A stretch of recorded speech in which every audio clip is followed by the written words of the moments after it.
Well, welcome to the Graveyard Shift. Believe it or not, this is our shift number 6. The purpose of this podcast is to provide you, our listener, with ideas and inspiration about how to improve your funeral home's operation and connect with more families.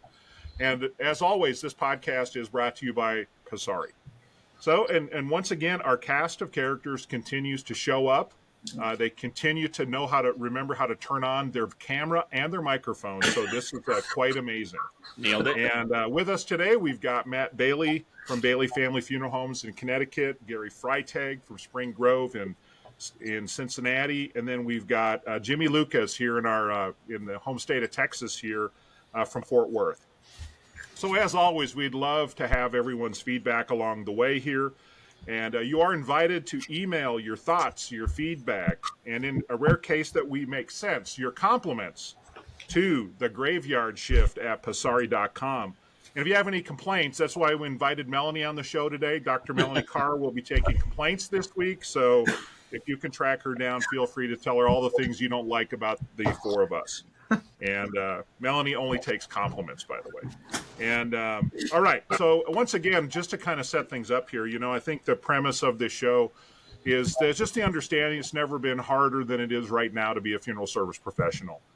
And, so we're tackling some of the issues in funeral service as they come around. And, we really are hopeful that today's content will help you in your business and yourself and your personal life in some meaningful way. And with that, knowing things are difficult in today's world, we've got our special guest today, Dr. Melanie Carr. She is the Director of Sales Development for Funeral Directors Life. But more importantly, and the reason she's here today is because she wrote a book called Emotional Intelligence for Funeral Directors. And I know Melanie's been out on the speaking tour with that book over the last few years and does a great job sharing not only in group settings, but with individual funeral directors, tackling issues like workplace stress, coping skills, and then how to improve your own emotional intelligence so you can live a better life. So, Melanie, Dr. Carr, welcome to the show. I apologize in advance for these 3 co-conspirators on this podcast, but I think you'll bring a lot of insight to our show today. So why don't you please share a little bit about yourself with our listeners? Well, sure. Thanks for having me, guys. I'm glad to be here. Love talking about this subject. It's something I'm very passionate about. So I've been in the funeral industry for about 15 years now. I started working on my PhD, about 13 years ago. And I was already in the funeral industry at that time. And so when I knew I was going back to school and had to do a research topic, I wanted to do something that related to our industry. It's a subject that I care about, and I wanted to do something that I hoped would have an impact on our industry. And in my role, I was in and out of funeral homes every single day. And I saw the stress that a lot of the funeral directors were under.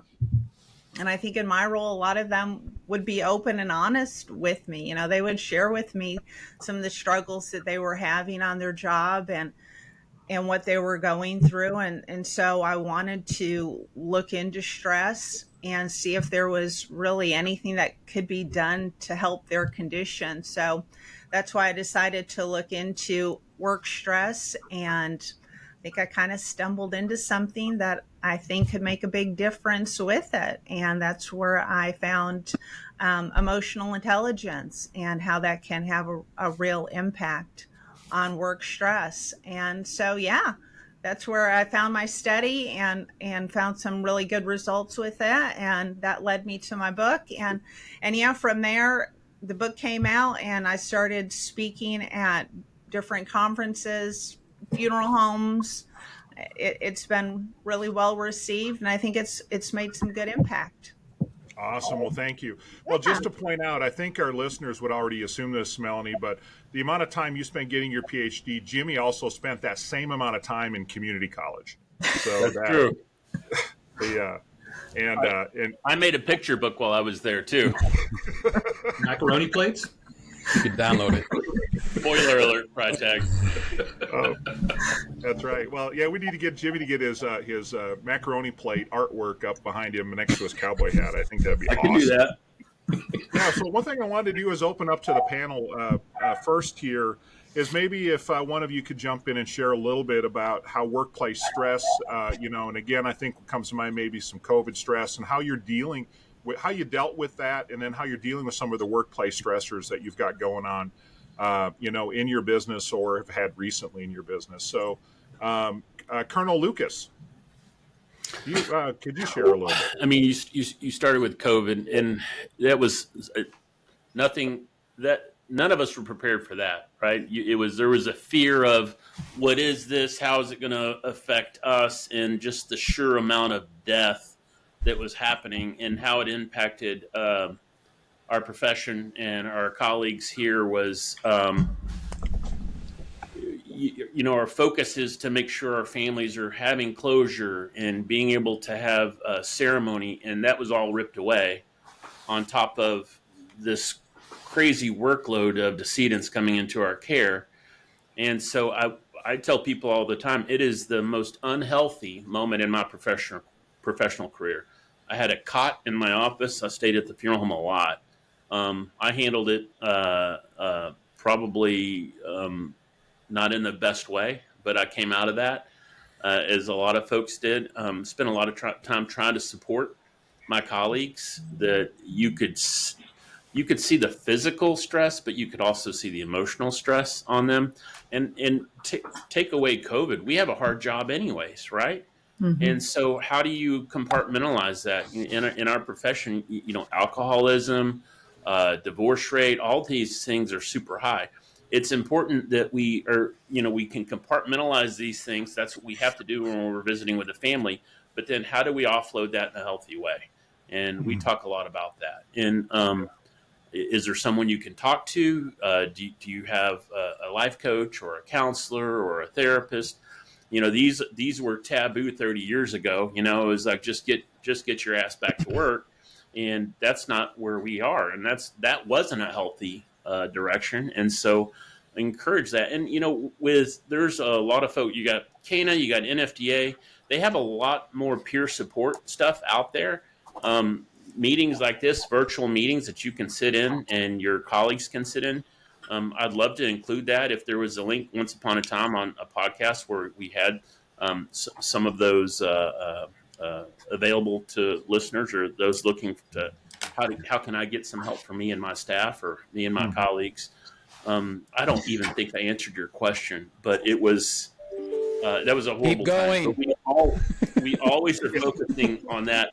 And I mentioned a while ago, like we do team outings. We had a team outing yesterday. We conform to this standard, which we should, 8 to 5. We don't work 8 to 5, but when we're here at the office, and we got people, self-expression. They got tattoos, earrings, and all these things. But when you come to work, we don't self-expression. It's not about our self-expression. It's about the people walking through the front door. So we have these team outings, and I want you to come as you are. How do you dress when you're not at work? And it's awesome. There's $1 million worth of artwork and tattoo with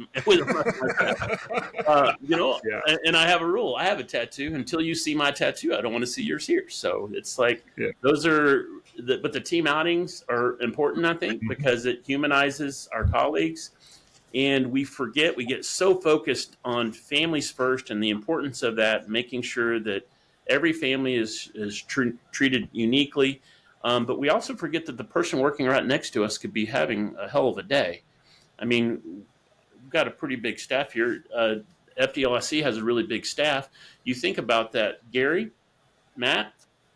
You have someone's going through divorce. You have someone that has someone in their family going through cancer. You have all these things, and so really giving your colleague a break that might not be having a good day is probably not a bad idea. I guess having the flexibility and the mindset that I'm not just here to help the people walking in the front door. I'm here to support my colleagues as well. Yeah, I'm going to mute myself so I'll stop talking now. Yeah, thank you, Jimmy. You asked if you answered my question. You answered question number 1, 6, 8, and 9. All right, we'll see you guys later. So, Melanie, what's your reaction to some of the stressors and some of the situations, and that at Jimmy's firms, how they're handling things? What are your thoughts and reactions to that? I loved hearing what Jimmy had to say. I mean, he really does see the big picture, and that makes my heart happy, because I hear so many times funeral homes don't seem to realize that their staff is under a lot of stress. When I first started doing my research, that was before COVID. And I was still hearing people say how much stress there was under. I remember one funeral director told me, he's like, it's like you're a lobster in a pot where this heat is slowly increasing. I mean, doesn't that paint such a great visual in your head? And people were telling me, I love my job. It's a calling. I feel so led to this. I would never recommend anybody do this job. I mean, you hear comments like that. I mean, they're under so much pressure. And this was way before COVID. And I still hear comments like that. I mean, this is such a stressful profession that you're in. So you've got to realize this before catastrophes, before crazy things like COVID come along. So we've got to realize it's such a stressful profession. So I think taking into account things like that, having fun outings, doing fun things to alleviate stress, taking into account that they're going through their own stressors in their daily life and cutting them some slack and giving them resources. You just got to do that, because it's a stressful world we live in. Work is stressful. We can't ignore that. We can't pretend like, oh, we've got a great work life. We've got a great culture. Nobody's under stress. And I think all too often I hear that from a lot of employers. No, my company's great. My people are fabulous. They're not dealing with anything. We can't put a blind eye to it. Yeah, that's somebody that doesn't have their feel for their business. Yeah. That has that mentality. Yeah, well, Melanie, and you're building on your reference to lobster. Let's turn it over to Mr. New England, Colonel Matt Bailey. So, Matt, what have been your observations in stress in your family's business? It's interesting, especially when you have a multi-generational firm, because you think of things from the different perspectives of different times, and also just looking at different generations working within the business. And Jimmy shared about the pandemic life in funeral homes, and the real consequences that had for many of us, and it in some ways reminds me of my grandfather's generation coming back from the war. I mean, and we had these people that went through this traumatic experience, watching death around them, being in physical combat, and then coming home and then never talking about it again, and just like burying it deep down inside. And, they called it shell shock. They didn't call it PTSD, but, I remember hearing, stories from people about, their husband waking up for 20 years in the middle of the night, having these terrors and things like that, but then building the house, going to school, getting a degree, going to work. And there was great, I think many people admired it in many ways. And they were that greatest generation. We look at what they accomplished, but what the price of that was in a lot of ways was a very high price that they paid. And we see now where we have a younger generation that sometimes people view as, they want flexible hours and don't want to have to work, and things that don't necessarily align with our profession and what it is that we do. And then you've got the in-between that says, well, it's so much better now, like you actually have a cell phone as opposed to not even having a pager. You're not embalming 100% of cases and standing calling hours for 100% of cases. It's just a very different worlds. We have people who remember back what it used to be like working with people who want something different. So I think that generational shift causes stressors too, as people try to figure out, what is the best approach to emotional intelligence, right? Because This is a stressful job, and it will be a stressful job. We are not going to eliminate that. The nature of what we do, the hours we have, how, when, and where people die, how we have to respond, and their expectations are not going to align with a perfect, easy work life. It's just, it never will. So I think that's why these conversations are important about how it is that we try to navigate it, how we try to talk about work-life balance, how we try to encourage people to embrace their free time, and, ways to have a work-life balance or integration, that they have a chance to recharge. They take their time. They don't feel hopefully guilty about taking their time when they have it. Like they go away for the week and do the vacation and, have that chance to recharge. What do you do, Matt? What do you do for you to recharge? Just curious. I mean, my COVID therapy was I bought a big green egg, and I started smoking meats. I got a lot of pictures of that now. You're right. Yeah. I am not joking. I mean, that was my thing. And it was, I was like, okay, well, before the pandemic, we used to have friends and people that would come over, and then we would be outside instead. So I could sit outside and smoke meats, and that would last for however many hours. And I'd be texting pictures to you and to your Passari colleague, Kelly, and other folks. And we'd be sharing what we're doing this weekend. And that became, kind of a thing. And then, that was, I do that. I'm a weirdo. I go down Reb Hall Hunt. I shine shoes. I mean, I'll sit home at night. And now you're a vegetarian. Polish shoes. So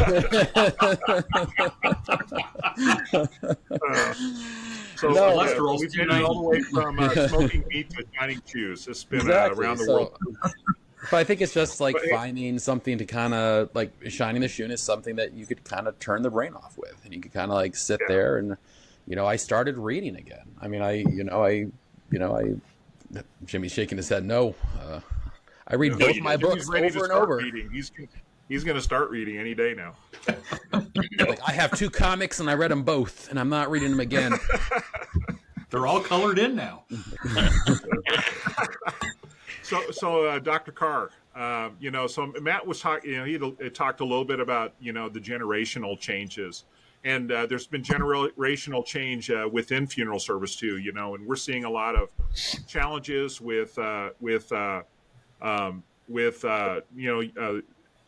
millennial workforce, and adjusting to the realities of funeral service, but then also, and maybe their view of workplace stress is a little different than previous generations, or their ability to recognize it, understand it, and deal with it. So could you provide a few comments about, what Matt had to say about some of the generational challenges we're facing? Well, I think part of the problem is that we're seeing it with research is that the younger generation has a much harder time dealing with stress.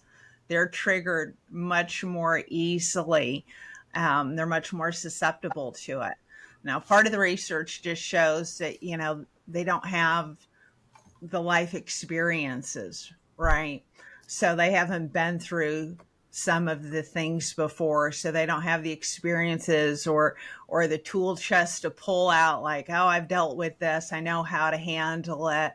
So they just get triggered easily. So we kind of need to be on the lookout for that. If you've got younger employees, just kind of be on the lookout. They don't know how to deal with things as well. So they're going to get stressed out easier. So we need to be aware of that. Research shows us those will be people who get stressed out easier, and therefore they'll get burnt out easier. So younger employees and women are the 2 categories that are more susceptible to stress and burnout. Why is that? I always wonder that, Dr. Carr, and I'm not going to point a finger at this younger generation seems to get stressed out easier, but that kind of resonated with me when you said that. Why? Is it because they didn't have a fort in the woods, and the mom didn't say be home before dark? I mean, all those things where you didn't have a cell phone and you're riding the mile over to your friend's house on your Huffy. I mean, what do you think? Where do you think that changed? A part of it for me, I think, that old adage, with age comes wisdom. I think a lot of it has to do with emotional intelligence. So we do see with emotional intelligence, as we age, our emotional intelligence improves. Yes. So the younger generation, they're not quite there yet, quite frankly. So I think that's part of it. And so we need to help them a little bit more, give them a mentor, have someone that they can partner up with, work with them on one-on-ones. What's triggering you? What's been your stressor this week? Have someone who's maybe a little bit better adept at those situations, help them ward it off a little bit. We just know that they're going to be more susceptible to stressors. So be on the lookout for it. Then how do you have someone as old as Gary who has the emotional intelligence of a newt? I've always been an anomaly. I like to be an outlier. Well, the reason why I get into Gary last year in this round the horn thing here. So, hey Gary, when you talk a little bit about Spring Grove, I went to visit your place here a couple weeks back. Had a great visit with some of your team, and actually the topic of workplace stress came up. Not because Spring Grove is inherently stressful; it's just funeral service is inherently stressful, and COVID was inherently stressful. So, talk a little bit about how your staff was impacted and is impacted to this day with workplace stress. Well, I think COVID was a good starting point, and I will try to broaden it a little bit because I'll include cemeterians too. The biggest problem with COVID I found was just the uncertainty and the complexity of it. Humans hate uncertainty. Mm-hmm. And the more we could clarify, you're getting different instructions from the federal government, the CDC, the local government, what the rules are going to be, what the appropriate guidelines are. And I think trying to clarify that as quickly as we could hopefully helped narrow what people could worry about to start with, right? This is the way we're going to handle this. I can tell you that our grounds crew was really worried about doing graveside services. I know it sounds silly now, but they were terrified, right? And they wanted to limit the number of people that could attend graveside service to one. The funeral director, the informant, was the only person they wanted to allow there. And so I went out and met with them face to face. And I said, guys, and breathed on them. Did you have a mask on? No, we met outside. Distance. But I said, look, you could technically interpret that our role is to dig a hole and put a body in it. I said, but that's not what Spring Grove is. Our job is to create a place where families can come back and remember and say goodbye. And I said, I'm not taking that away unless the government takes it away. So that's a hard stop.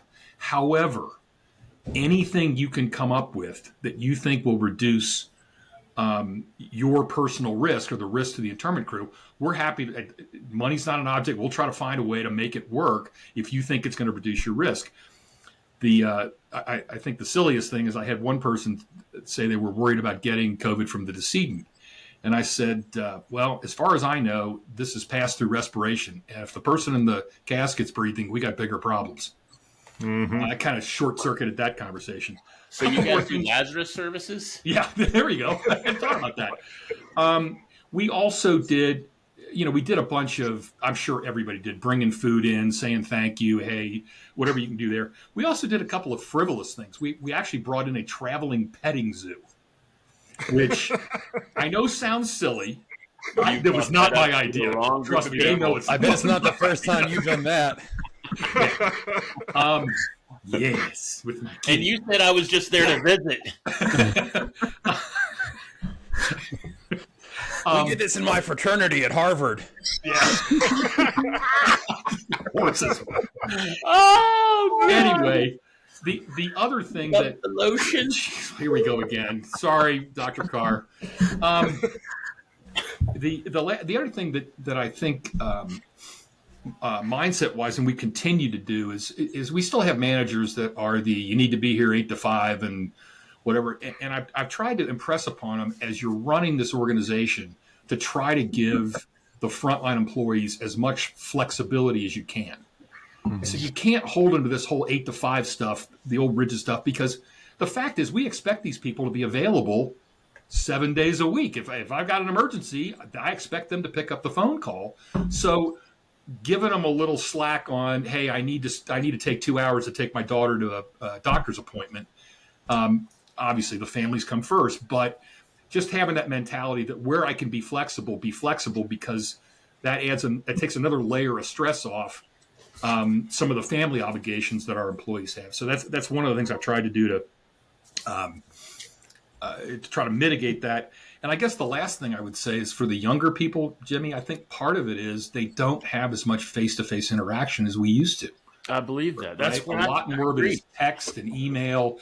Yeah. And if things get Soft ugly, skills are you gone. blast back and forth in text, and there's no face-to-face, people getting their emotions pulled out. So I think that may be part of it. I don't know what we do about it, other than maybe some role playing and some seminar type stuff to talk about dealing with that. But I think that's part of it. The much lower incidence of face-to-face interaction, especially in tense situations. Mm-hmm. Good point there, Gary. Hey, Dr. Carr, talk a little bit about the relationship between emotional intelligence and stress. Well, sure. I mean, let me just say, Gary, I think you make a great point there, because that is emotional intelligence, is to be able to, really recognize that emotional data. And the younger generation is so into their equipment sometimes. Yep. You're losing that emotional data.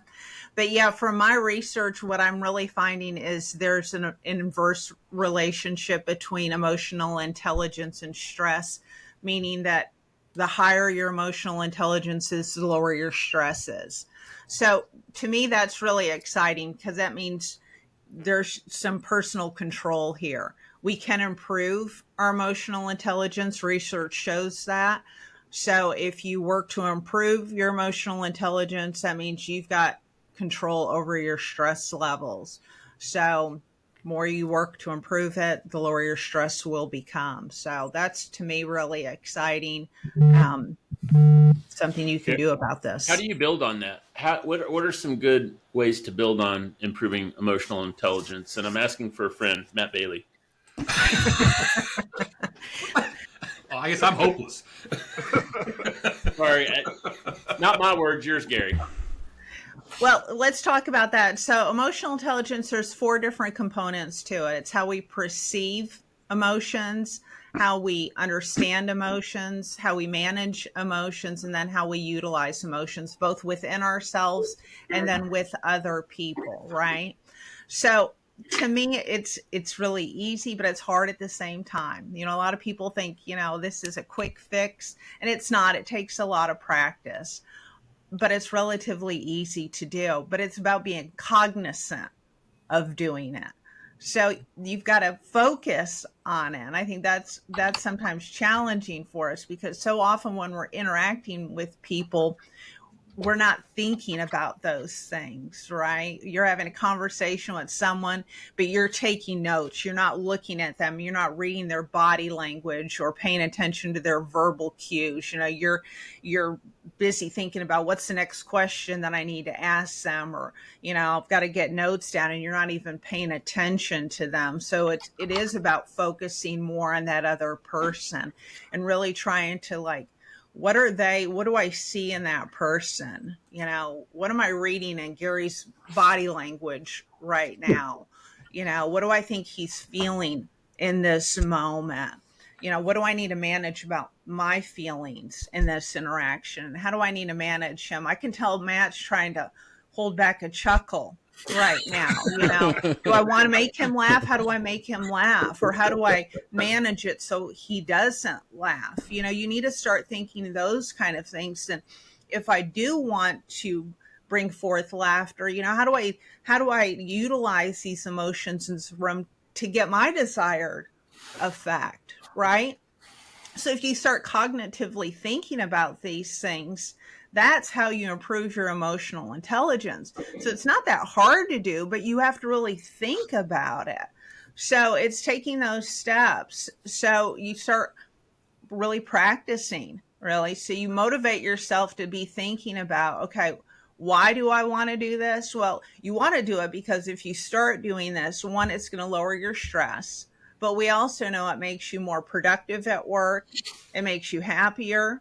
It also, it says to improve your health mentally and physically. So there's a lot of benefits to having higher emotional intelligence. So you motivate yourself. This is why I want to do it. Then you start practicing and then you can apply it. So, wow, improves your personal relationships, your work relationships, your client interfaces.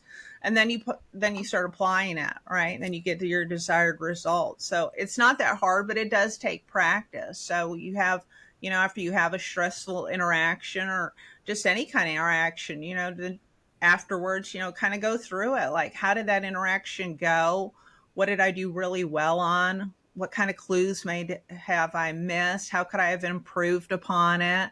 And if you don't have great self-reflection, pull in a mentor, somebody you think really does have good emotional intelligence. Hey, what did I miss? How could I have done this better? Right?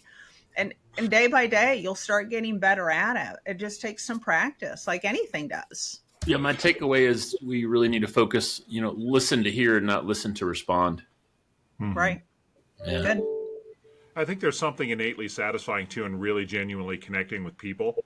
Yeah. And that in itself is healing for most people. I mean, some people are overwhelmed with too many people in their lives, maybe. But I do think there's something when you have a genuine connection with people, and you're working to make that as genuine and as authentic as possible. That there's something in that just works. It's just the way that I think humanity was meant to be. That's my uninformed, unresearched opinion, but it's been my personal experience. Dr. Carr, do you think that all funeral homes across the country could do away with stress if they would just implement Vasari? Isn't that true? Yes, I do. You got it, Todd. Book it, baby. Yeah, that's right. And Jimmy, your check is in the mail. I think it's the royalty. What is it? 15 cents a mention or something? Zero like that? times zero is still. Well, I don't know the math on that, but I keep looking for my direct deposit every week, and it's And Todd, it looks like one of those test deposits. You get the 1 penny they take in, and then they take it back. I say they take it back is the problem. That's the yeah, exactly. So, Melanie, great. That's really great feedback. One thing, and again, I think maybe emotional intelligence is one of those things. It's like maybe I'm really good at spotting, let's say, for example, Gary's lack of emotional intelligence. But how do I know? How do I know if I'm emotionally intelligent or not? You're not. We can just tell you right now. yeah, if you show up to Gary's petting zoo,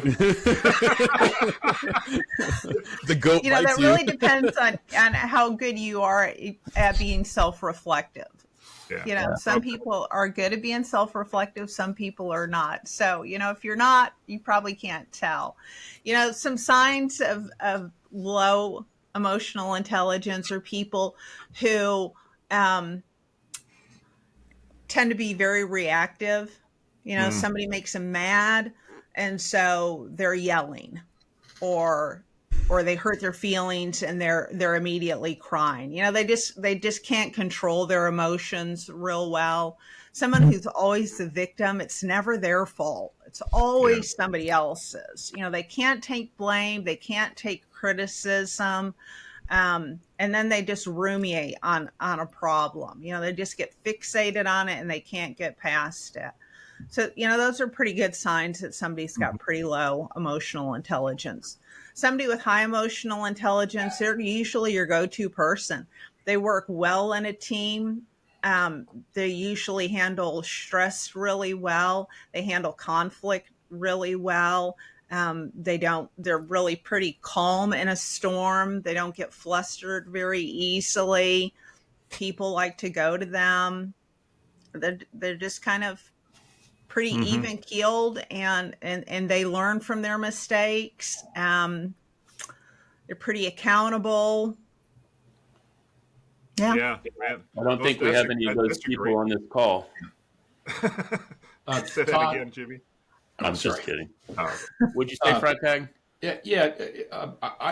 They're making fun of me, but it is actually true. I have a very low level of natural empathy. And so what I've done is tried to enlist people around me to help me. So, like, for instance, I also have ADD. I don't pick up body language very easily. So I tell my personal assistant, when you go to board meetings, I want you looking for body language and don't assume I got it. You have people stand in the corner like this. It's not necessarily going to register with me. So I try to enlist people that have that as a natural strength. I can be empathetic, but for me, it's work. I have to really focus, like Dr. Carr talked about. I have to get out of my natural mode and say, okay, I need to be clued into what this person is saying and stop, as Jimmy said, answering their question in my head or thinking of my response and really trying to be there and listen. But I just know that's not a strength of mine. So I intentionally enlist other people to help me and mentally go, wait a minute, this is where I need to be empathetic. It's time to really focus. So because it's not natural for me, I have to reach outside and enlist outside help. I think a lot of people too fall into a trap of I am who I am, take me or leave me, and there is not this mindset of I can still grow, or I can still learn, or I can still change. And just because you're not 6 doesn't mean that's accurate, right? I mean, and do we believe that we can continue to grow and change, and it may require effort and work to do that? I mean, you can be an introvert and still, and be intentional about how it is that you interact with others. You can still be an extrovert and be intentional about how it is you interact with others. I mean, there are ways that we can do that. And sometimes I think people almost look at it as a value of sorts of embracing negative qualities and saying, I am who I am, like they're Popeye, and you just gotta, that's it. That's done. That's the end of the conversation. Which is an approach to life, but I don't think it's an approach that leads to great success or personal growth and making things better, especially if you have problems, if things are not working well with those relationships, with things like that. Own your authentic self. And Gary just did that, and always be willing to surround. That great example, Gary. Thanks for opening up, and thank you for making yourself vulnerable. Do you feel safe right now? I never feel safe around you, Jimmy. Well, hey, I think we're going to close with this as a final question for Dr. Carr, and maybe some comments around it, because I think actually in all the fun that we've had at Gary's expense here today, primarily, Gary really, good episode. Gary, because Melanie and I in our prep for this talked a little bit about vulnerability and what that means in the workplace. All right, so how do we foster these discussions where people feel comfortable and safe, Jimmy? Right, as you said, So how do the employers, the funeral home owners, the employer, and the employee, how do they, Melanie? What's your best advice on how to engage in dialogue around this so that we can have healthier workplaces for our people and more productive workplaces? I think it's just so important to start the discussion. I feel all too often it's not being had, one, because either the employee doesn't want to bring it up because they want to be seen as the go-to person, right? So the person won't bring it up because they're like, man, I just want to keep taking on tasks. I want more being given to me. And if I bring it up, I'm afraid the employer will stop giving me tasks to do. They'll see me as I can't handle it, so they'll stop bringing me things, or they'll see me as they can't handle this, and I suddenly become the weak link instead of the strong one on the team. So the employee won't bring it up. But oftentimes I also hear that the employer or the manager won't bring it up because they feel like I'm not equipped to handle this discussion.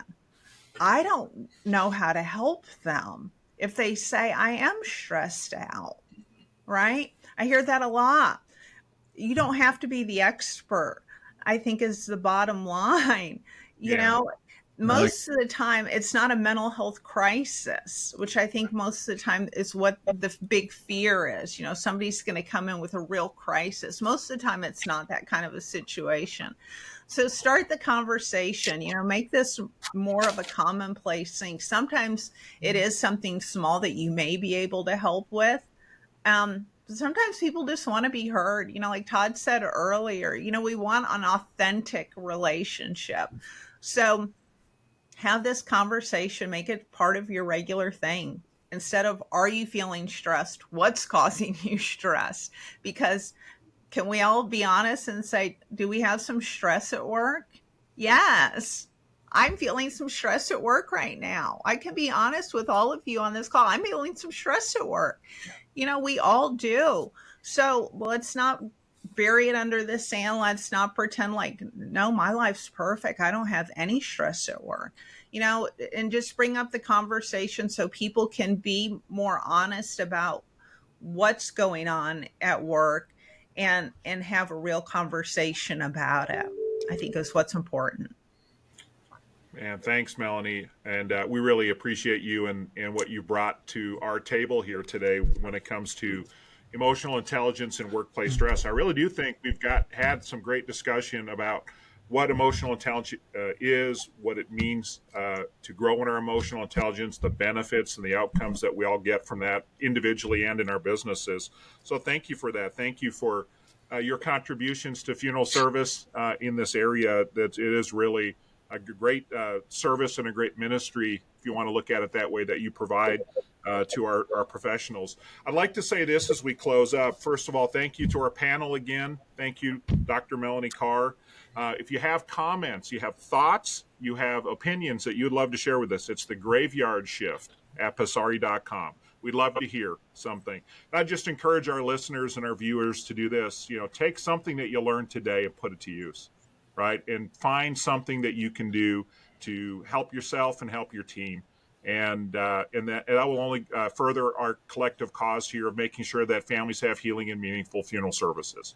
So with that, thank you, Dr. Carr, thank you, panel, and have a great rest of your day.